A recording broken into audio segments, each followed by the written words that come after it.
Hi guys, good morning.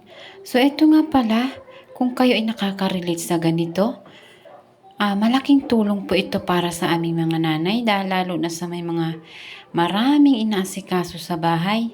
Bukod sa ating mga negosyo o trabaho, ay malaking tulong po ang ganitong pagpapalaba.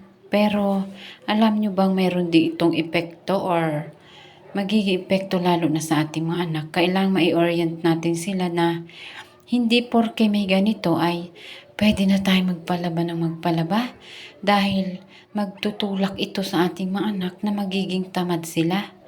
So isang bagay ang aking natutunan dito kaya nga po ito ay bago ako gumawa ng ganitong hakbang or magpalaba ng ganito ay kailangang i-orient natin ang ating mga anak na huwag tayong umasa sa ganitong gawain, okay? Ang mahalaga ay marunong maglaba at marunong tayong pahalagahan ang ating pong mga kasuotan ng paglilinis. At dito nakikita ninyo na magandang bagay po talaga ito lalo na sa mga nanay na maraming kinabibisihan. Malaking tulong na tayo ay natutulungan ng ganitong machine. Ibig sabihin, mayroon tayong ibang pwedeng gawin sa oras na dapat itong ating ginagawa.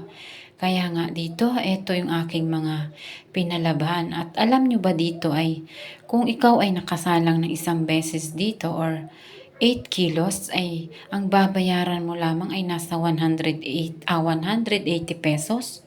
Pero kapag lumagpas ka sa 8 kilos ay mag-another charge ka na.